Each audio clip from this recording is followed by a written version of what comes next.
Predictable podcasts. Predictable podcasts. There's a million of them out there, babbling about the same old boring stuff. But trust me, my friend, this is not one of them. This is Diary of a Bald Man. He's bald, and he's completely off his damn rocker, and I love that about him. Safety, dinosaurs, relationships, the many uses of a can of Raid in the bedroom. Hold on. Did I read that right? What the f*** happened there? All right. Let's do this. Welcome to Diary of a Bald Man. Now your host, the cue ball himself, Alan Wooford.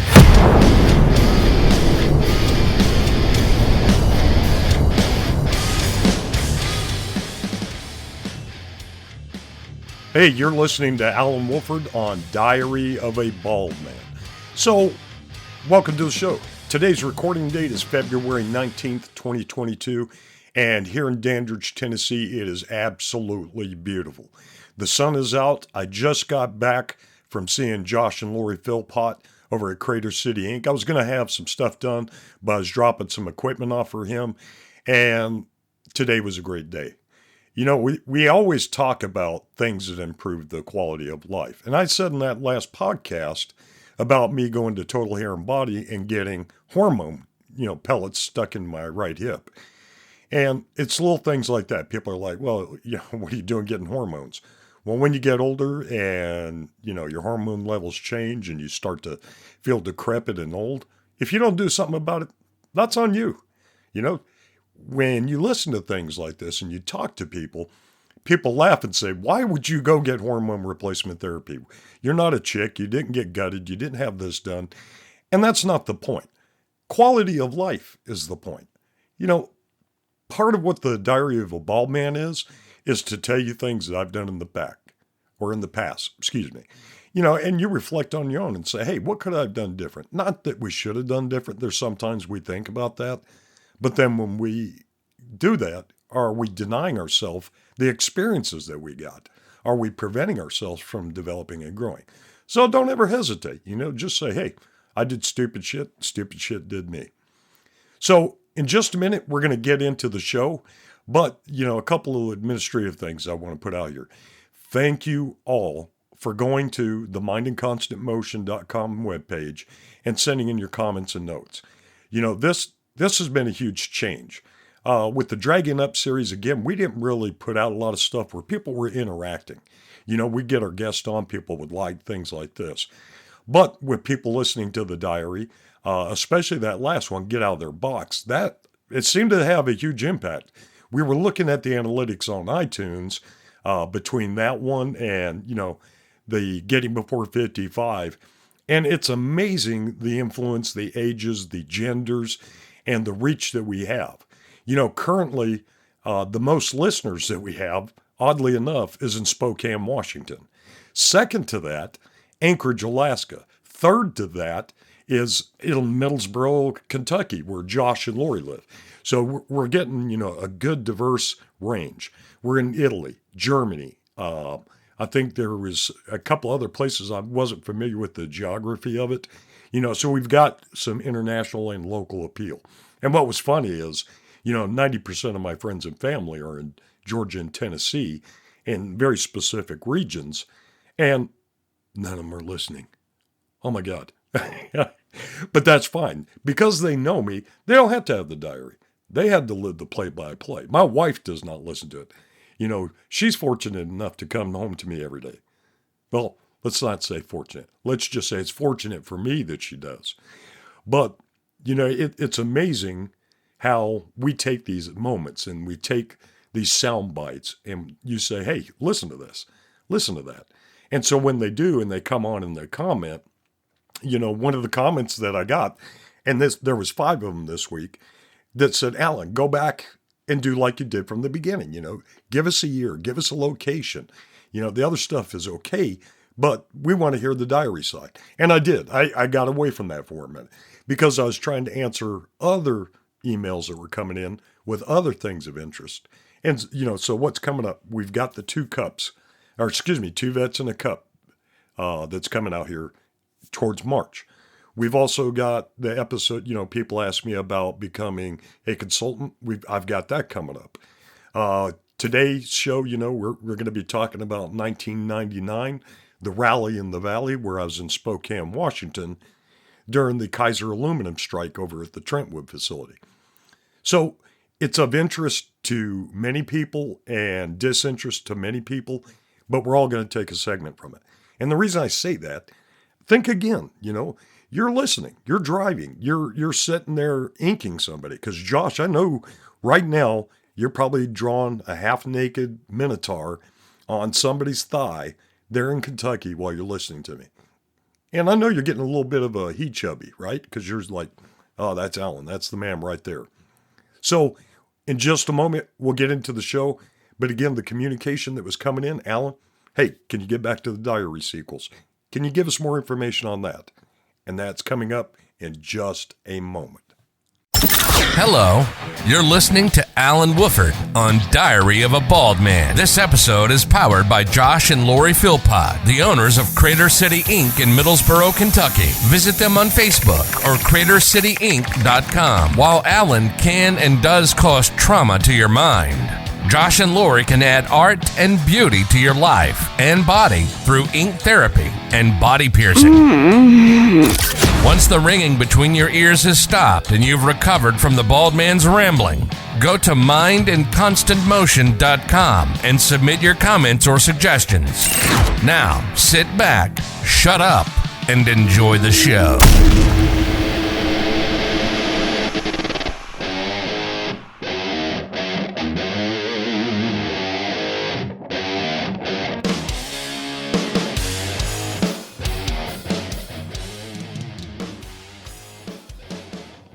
All right, Keith, and I appreciate that. So let's look at 1999. 1999, that was a crazy-ass year for a lot of people. You got to remember, in 1999, the big thing that people were losing their shit over was computers crashing on New Year's. Yeah, nobody knew what was going to happen once the clock struck in 2000. Do you remember that? Think about it. Everybody was selling all this stuff. Preppers were really going crazy over, this, that, or the other item. And they were worried about computers crashing, the banks crashing, the stock market crashing, because of clocks, of a simple code would the computers go over into the year 2000. So people were losing their shit over that. The other things that happened, President Clinton's impeachment trial began, I think it was around in January, if I remember correctly. The Family Guy, The Matrix, The Sopranos, those were all released and began in 1999. Eminem released Slim Shady, the LP. You guys remember that? But one of the coolest things was that Representative Nancy Mace was the first female to graduate from the Citadel. So a lot of great things happened in 1999. What was I doing? I was sitting on my ass in Spokane, Washington. So due to unfortunate events, one of my mentors into the industry for labor disputes and high-risk security and high-risk labor operations, Milt, passed away. He was the original site commander, and if you think of a site commander, it's pretty much, think of your highest manager on your job site. So Milt passed away. I was back in Georgia. I had things going on. I had left working down at Georgia Military College. I had worked, down there for some time. And I was asked to come up and fill in for Milt. So with my background and everything, I got up there, had a great group that was working with us on the tactical security operations, the labor side. And I have to dedicate this show to two of those guys who were up there. So for those of us from the old IMAC family, this show is dedicated to Larry Gatewood and James Brooks. So for all of you who are not listening, Larry Gatewood was a phenomenal individual. He was one of my supervisors. And like me, he was retired law enforcement, but he retired prior to 1999. He had been in law enforcement, counter-narcotic operations, and some other stuff. but he passed away a few years back. And then James S. Brooks, he was a Navy veteran. He got out. He was doing his thing. He was a Cuban mix. He was my little Desi Arnaz. Spoke multiple languages, highly intelligent, very lively. And he got me connected with a group called The Offspring. I swear, every time we go on a surveillance operation and we were tracking people doing threat prevention to our clients, he'd pop in The Offspring and he'd be singing. Then he'd sing in Russian. Then he'd sing in, Cuban. And just a phenomenal guy. So, Larry and James, God bless you both. We miss you. You had a huge impact on a lot of people's lives. So, I met them while we were up in Spokane. So at the time, if you've never been to Spokane, it's a beautiful and unique place, or it was the last time I was there in 1999. I enjoyed it. Being from Montana, I love to be able to see the mountains. In our operation, if you Google Kaiser Aluminum in Spokane or Kaiser Aluminum Trentwood, it was a massive facility. They supplied Boeing with, the aluminum for the aircrafts that they produce, as well as some other things. But it was a massive facility. And then up at the Meade plant, that's where they actually smelted the aluminum. They bring it down in these massive urns on tractor trailer through the mountains into Trentwood. They'd pour these kettles. They'd form the materials that was needed for aerospace industry and for other platforms. And it was an amazing program. So what was going on? This strike actually occurred for 2 years. And it was a long job. Previous to that, if you listen to the Detroit one, where back in 95 I was up in Detroit, that was for the newspaper strike. And that lasted a pretty long time as well. But Kaiser had numerous facilities that were currently on strike. They had Gramercy, Louisiana, that they were concerned about, the Meade facility, Trentwood. And, it was an interesting job. So here I am, and my first weekend, things are just, it's havoc. Milt had passed away. The people that he brought in, the people he trained. And again, Uncle Milt he was a phenomenal person. He had no law enforcement background. He had done various things in the trades, but he understood unions because he had been a union guy. So he knew how to teach the guys, don't be disrespectful. Here's what you have to do. Here's how you communicate. Here's how you engage with them. And that's something that's really big with me is communication, engaging, planning, preparing, getting things out. But, it was kind of unique because if you think about some of the oddest jobs you've done, I shouldn't say hate. I really did not care for the lifestyle of tactical security operations and labor disputes.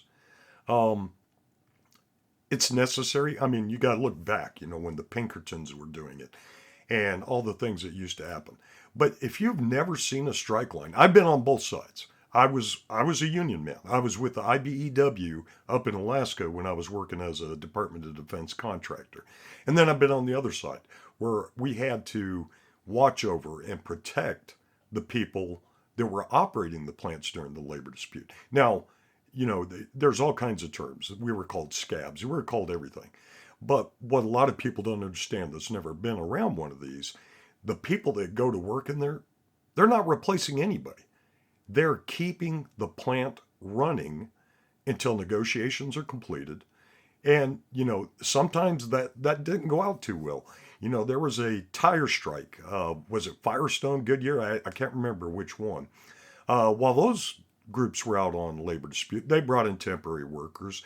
And then was it, early 90s, maybe late 90s, tires started exploding. Because they weren't set properly, they weren't vulcanized properly. There was a whole slew of issues involved with that. So that mentality comes back of unskilled labor. And that's true in some cases. You bring somebody in that's never done that job, they're training them on short order. But it's to keep the plant alive. Because once negotiations are over, you want everybody to go back to work. Your job as a professional labor, filling in somewhere else, you develop skills that help others. But that's not the way it's seen. It's a slippery slope when you have to cross the line and you have to be protected to keep a facility open so others can go back to work. You're a temporary, you know, and it's tough. You're away from your families. You're living in hotels. And in 1999, that is what we did. You know, we were in a hotel. Previously, they had been what's called locked in. They lived, they fed, they showered, they slept, everything inside the facility. And that's not something you want to do. You know, you have to get outside of that inmate mentality. And you have a high turnover rate, you have issues. And these are the kind of things you have to look at, you know, mental health, physical health, all the environmental and health stuff. And sometimes it's a necessity due to distance, due to time, due to transportation. There's so many things that have to be considered. So, you know, when we're doing this kind of work and you're getting involved in it, you know, like I was saying previously, 1995, I was in Detroit. 1996, I was at the King Soopers strike in Denver, Colorado. And my actual job was as a bodyguard for Peter Webb. And Peter Webb was the public relations person. And Peter really didn't need a bodyguard. Basically, we were keeping an eye on his family, his physical property and stuff. Because if you knew Peter Webb's background as a federal law enforcement officer, you'd be like, and he needs you why? So there's different reasons, you know, you look at different things. So where I was saying I didn't care for this, you know, it's a great thing to try, you know, especially prior military. We had a lot of prior military. We had Vietnam vets when I was with Falcon Global, and we were doing high-risk jobs like this. You know, good 40-50% of them were former Special Forces, Army Rangers. When I was with TWI, and we were out at Lawrence Livermore, you know, we had 2 medics that were prior Navy SEALs. So you get a lot of that camaraderie. And it's other vets that didn't know what they do, you know, when they got out. Now you have these private militaries, corporations, PMCs. You have all these things where they supported operations in Afghanistan, Iraq, Iran. You know, and that's a good thing. You take the years of training, years of tuning. And that's what I was doing. I was prior military. I had some experience in law enforcement. I had not developed years yet. You know, after the Olympics, I really didn't want to get too involved with that. But, you know, I'd been injured in the military. I was trying to find my way, trying to find out, hey, where am I supposed to be at? Where am I supposed to go now? So in 1999, with these years of experience from 95, 4 years of experience on going to labor disputes, working as one of the team medics, you know, that public safety side, helping out. In 1999, while I was in Spokane, Washington, during the day, I was an office man. You know, I'd be there in case something happened on the line between the picketers and my officers. I was making, you know, couriers check in because we'd be moving materials, samples to labs, going to the meat facility. We may be doing surveillance on certain vehicles that we had to protect because certain orders we wanted to make sure nobody tampered with it, tampered with the trucks. I'll try and get the picture on the website where we went up to one where Pooh Hicks, Pooh, if you're listening, you'll probably remember this. As the driver was going through, he had some heavy sheet metal, and they cut his straps, and it cut through the cab of his truck, almost killed him. You know, when you think about the piston coal strikes, you think about the Caterpillar strikes, you think about some of it. People get killed on these things. There's a lot of mood. There's a lot of mentality.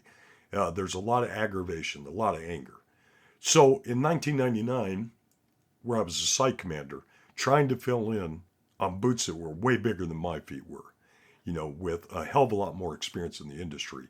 You know, I was leading a group on one of the largest plants you've ever seen. And it was good.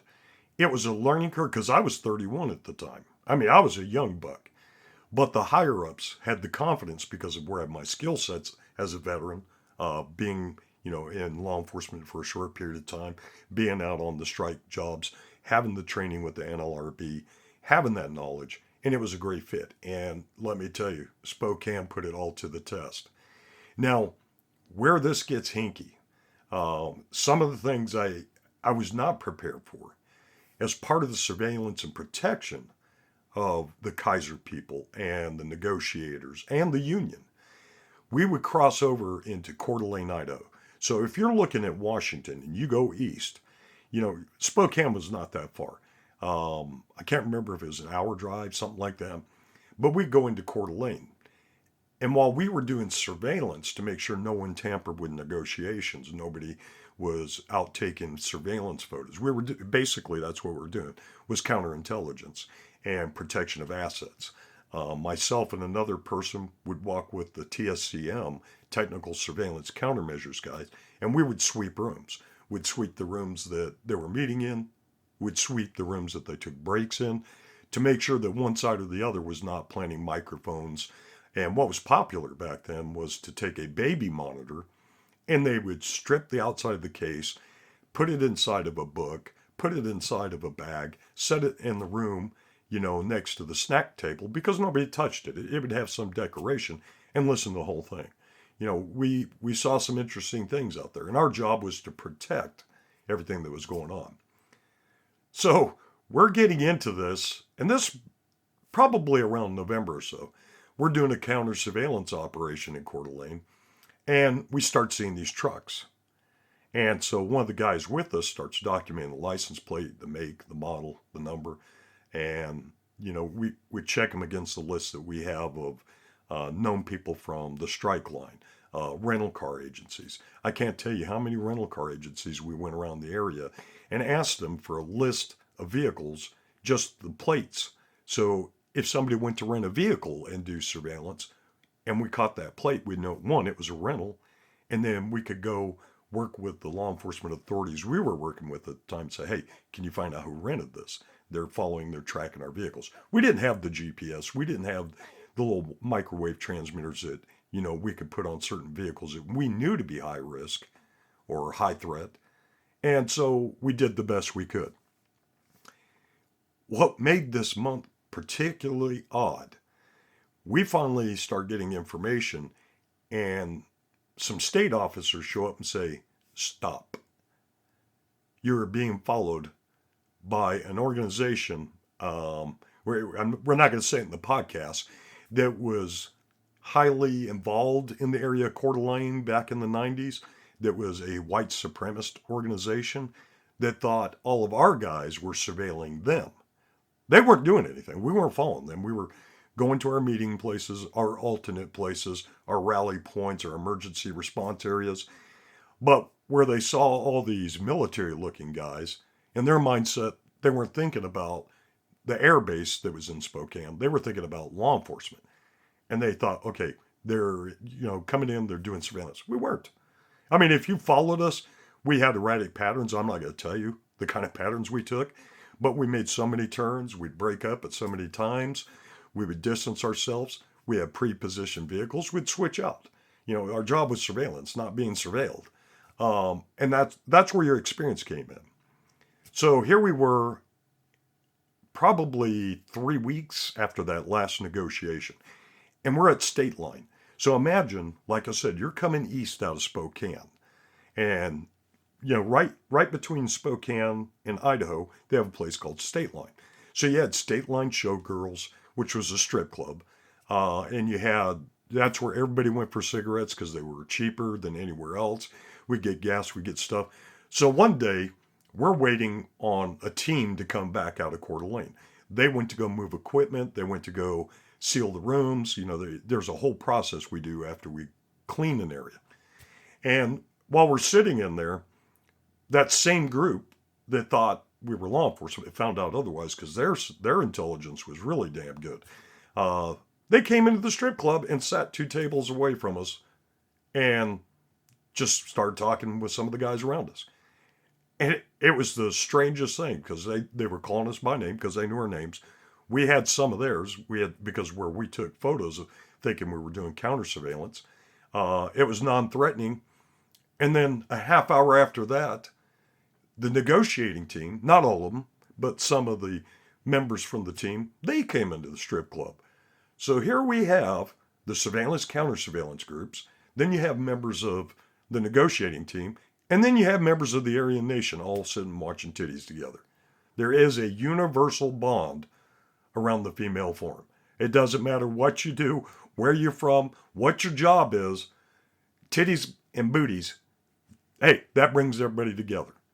So when you're thinking about having a stressful day, thinking about having the people you're protecting, the people you're protecting them from, the people that you're surveilling, the people that are surveilling you, all meet together.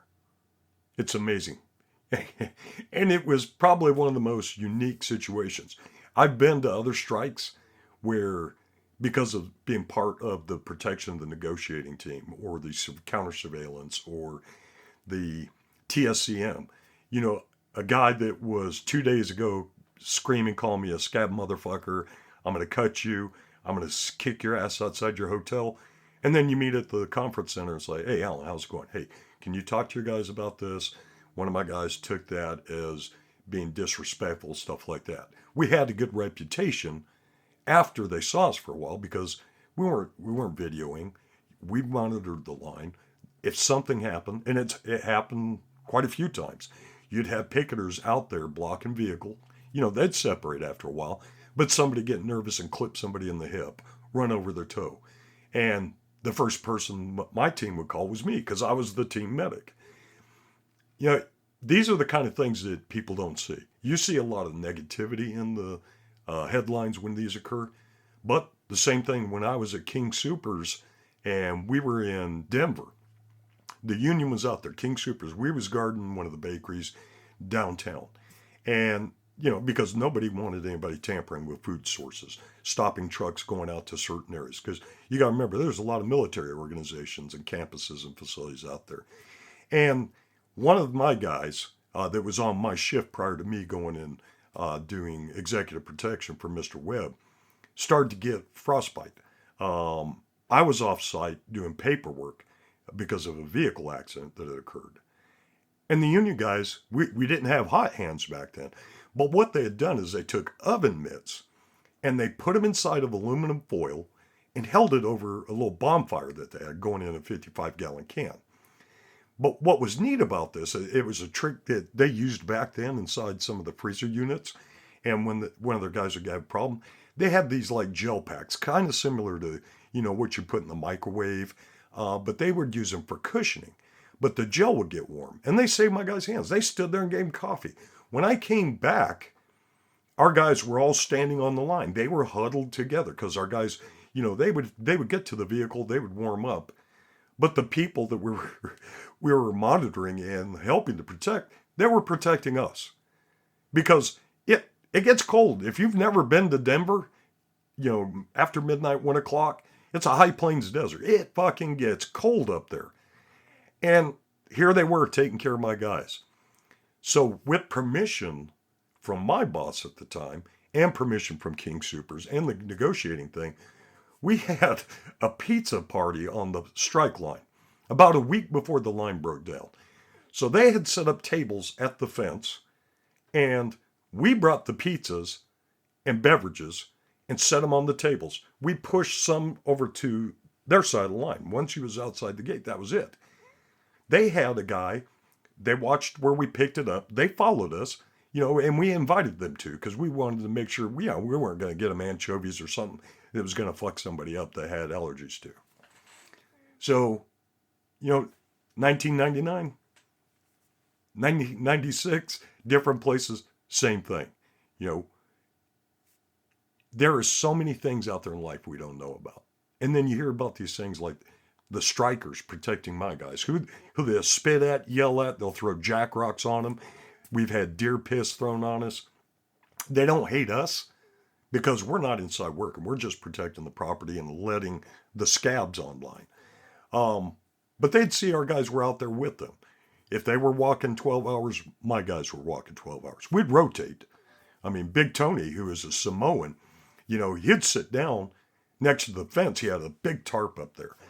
And they had a Samoan. And they would sit there on the side. And if their guys had a problem, they'd tell Big Tony tell me or one of the other leads and say, hey, so-and-so's doing this. Can you tell them not to do it? And we would talk to it. And they would see that. And we were responsive because we were on that line together. It doesn't have to be a line. If you think about your workplace and where you're going through, you get somebody tense coming in, all they see you is a wall. They see you as being preventative and them getting in and engaging and doing the things they want. But then once they see you for a while and you talk to them and you're respectful and you see what's going on, then they see, okay, I'm not the only one. You may have just gave them 15 minutes of your day, but it's impactful. I went from places that were highly volatile. We were doing counter surveillance. We had people that you do not want to fuck with surveilling us because they thought we were something different. And when they saw we were protective, that we were keeping the community that we were engaged in safe by adding eyes and responding in an appropriate fashion, not photographing people unnecessarily, but keeping the community clear, while they may not have liked us, we had mutual respect. You don't fuck with us, we don't fuck with you, we're here to protect this. In life, think about your past.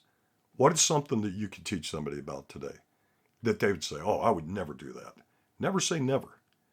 Because the reason people say they're not going to do, not going to try, is because they haven't. You can't live off of fear. You're not going to. You will not live from fear. And like this, while I disliked the job because I knew I was supposed to be doing something different. I didn't know what it was. I traveled, so traveling was not an issue. I mean, I've slept on short notice or went days without sleep. That was numerous times. But I was young, I was stupid, and I loved the people I was working with. Your community, your environment, that makes or breaks, whether it's a job at home, whatever. If it's not good, get the fuck out. Don't waste your and their time. Take a moment, reappraise, and just say, was I being a sensitive individual at the time? Or is there really something fucked up that we need to work out? You know, there's no reason for people being miserable. Work, home, you know, wherever you're at. Take the time, reassess, re-engage. This is Alan Wolford telling you to plan, prepare, communicate, and engage. And thank you for listening to this show. If you have any questions, comments, you want to hear something different, go to mindandconstantmotion.com, click on Contact Alan, tell me what you got, tell me what you need. And I thank you for listening. You've been listening to The Diary of a Bald Man. How do you feel? A little dizzy? Maybe a little nauseous? That was one hell of a ride, I know. It's our passion to make you feel as uncomfortable as possible. We hope you've enjoyed the show. We know we had a blast. Make sure to like, rate, and review the show. We'll be back soon, but in the meantime, Google Alan the Safety Guy. You'll find all the socials there. Connect with us, or else. See you next time on Diary of a Bald Man.